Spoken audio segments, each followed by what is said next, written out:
Assalamualaikum bro. 10 Agustus kemarin, Masjid Istiqlal ada acara dzikir kebangsaan dan ikrar bela negara. Keren kan? Di menit 2 ada ceramah tokoh Habib. Dan beliau bilang, apabila kita mau menteladani, mempelajari hikmah daripada wudhu sampai ke telinga, yang sering kita menjadi rukun dalam wudhu, membasuh kedua telinga. Telinga itu pun akan mempunyai filter yang luar biasa, tidak mudah menerima hoax, menerima lain-lain yang berdampak akibat memecah belah umat atau memecah belah bangsa. membasuh telinga itu rukun wudhu. Gue langsung mikir, lah ini ceramah fikih atau tips skincare bang? Jadi gini, beliau salah 2 kali. Pertama, membasuh telinga itu sunnah, bukan rukun. Bedanya wajib sama sunnah, itu kayak bedanya bayar utang sama traktir temen. Kalau wajib, nggak lo kerjain, dosa. Kalau sunnah nggak lo kerjain, ya paling lo nggak kelihatan glowing. Kedua, yang dipakai istilahnya di wudhu itu fardu, bukan rukun. Fardu itu istilah resmi, rukun itu istilah KW. Sama kayak lo mau beli iPhone, tapi dapatnya ipong. Di kitab fikih manapun nggak ada tuh istilah rukun wudhu. Jadi, kalau orang masih ngomong gitu, kemungkinan besar dia tuh nggak pernah baca kitab kuning. Atau baca, tapi yang dibaca cuma daftar isi. Yang benar itu fardunya wudhu. Makanya, pas ngomong fikihnya minus, tapi percaya dirinya plus-plus. Bayangin, ini orang mau jadi mursyid kamil, tapi ngajarin wudhu aja udah buffering. Gue cek nih di kitab-kitab. Syarat mursyid itu berat bro. Harus zuhud, nyambung sanad ilmunya ke Nabi, paham syariat sampai makrifat, nggak gila harta, nggak gila jabatan. Nah, kalau ada mursyid yang pas ceramah bilang rukun wudhu sama dengan basuh telinga, itu udah level mursyid apa ya? Mursyid edisi limited? Terus kalau ada ketua perkumpulan tarekat, tapi pas diganti malah bikin perkumpulan baru. Ini mursyid apa? Mursyid spin-off. Masa mursyid tarekat kok mundung kayak pemain bola cabut dari lapangan gara-gara nggak jadi kapten? Kalau ada pengamal tarekat, tapi strateginya ngirim ulama sepuh umroh, biar absen di muktamar jatman, terus dia yang nyelonong jadi ketua. Ini mursyid apa? Mursyid kudeta? Masa mursyid tarekat kok kelakuannya kayak politisi Senayan? Iya, gue lupa. Disclaimer dulu nih, gue nggak nyudutin siapa-siapa, nggak nembak tokoh tertentu. Gue cuma kasih tahu kalau ada yang nyangkut, ya berarti kebetulan aja kan? Jadi gini lur, dalam dunia sufi itu ada 4 tingkatan. Syariat, tarekat, hakikat, marifat. Kalau diilustrasiin, syariat itu belajar cara bikin kopi. Tarekat itu mulai nyeduh kopi. Hakikat itu paham kenapa kopinya pahit. Ma'rifat itu udah paham rasa kopi, tapi lo minum juga meski nggak ada gula. Nah, kalau diterapkan dalam masalah wudhu dan tasawuf, begini nih. Syariat, lo tahu cara wudhu yang benar.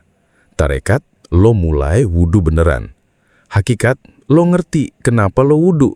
Ma'rifat, lo ngerasain makna wudhu di hati lo. Nah, masalahnya kalau di syariat aja udah salah. Ma'rifatnya bisa nyasar. Lo kira mau nyuciin diri, ternyata cuma nyuci headset. Jadi kesimpulannya bro, kalau mau nyari guru mursyid, cek dulu wudhunya bener nggak. Soalnya kalau wudhunya salah, nanti yang suci cuma kupingnya doang.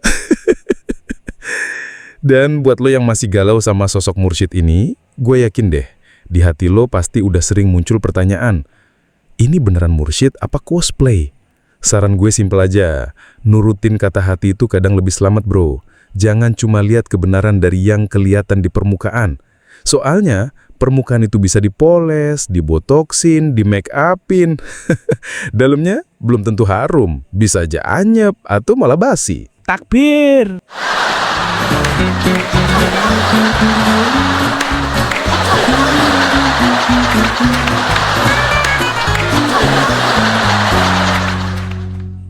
Nomor selajengipun para syekh para sedulur, ini di sini ada pedangnya Sayyidina Ali.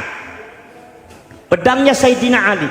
Ini menunjukkan bahwa perjuangan Wali Songo Indonesia Laskar Sabilillah itu adalah dipimpin oleh para ulama dan para kiai, yaitu adalah yang sudah nyata secara DNA dan sejarah. Para ulama Indonesia itu keturunan Sayyidina Ali min dzurriyyatir Rasul.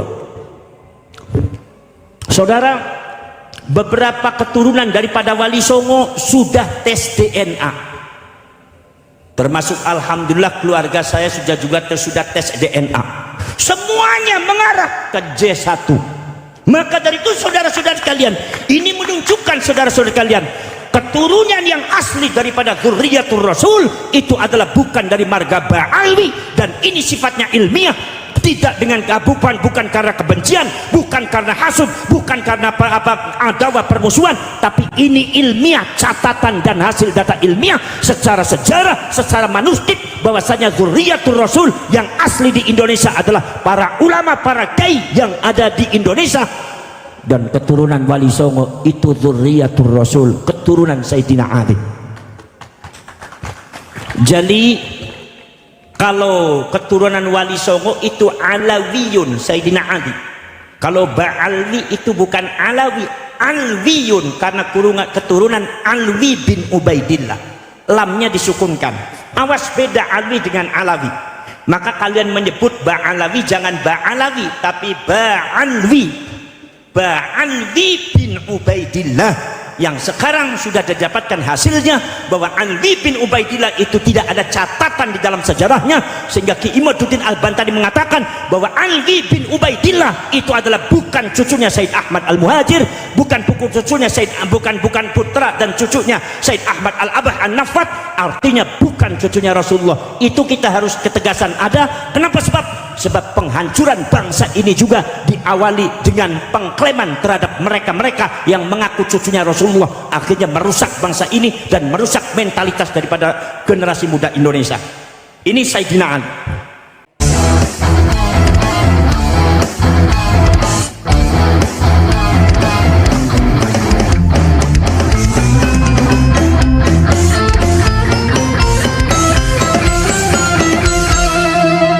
Jadikanlah hidup lebih berarti, jadikanlah laskar sang pemberani, membela ulama kiai pribumi, Wali Songo pewaris negeri. Gelora jiwa ini tak tertandingi, jangan coba-coba mengganggu negeri. Ulama kami terhina, kami pun tak terima, siap jihad jadi semboyan kita. Kami adalah Laskar Sabilillah, pecinta Wali Songo dan para anbiya, pewaris peradaban Islam di Nusantara hingga berkibar bangsa Indonesia. Kami perisai para ulama, sepenuh hati korbankan jiwa dan raga. Bila nanti tertulis jihad pilihan kami, Syahid bela agama dan negara. Kami terlahir di bumi pertiwi, terpatri suci sejarah negeri, korbankan darah nyawa leluhur kami. Jangan kau coba rubah dan kau pecundangi.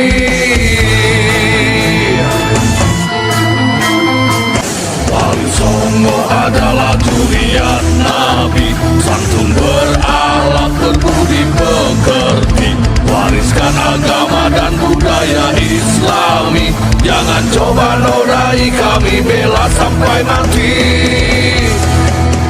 Kami adalah Laskar Sabilillah, tak akan gentar meskipun berkalang tanah, demi bela agama juga bela negara.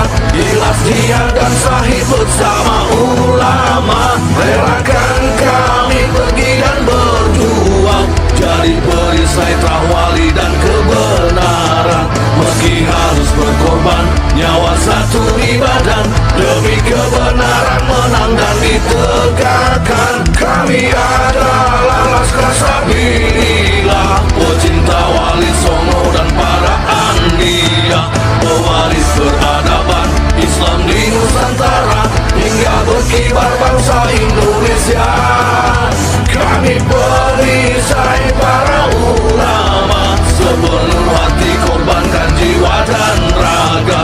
Bila nanti tertulis jihad pilihan kami, Zahid bela agama dan negara.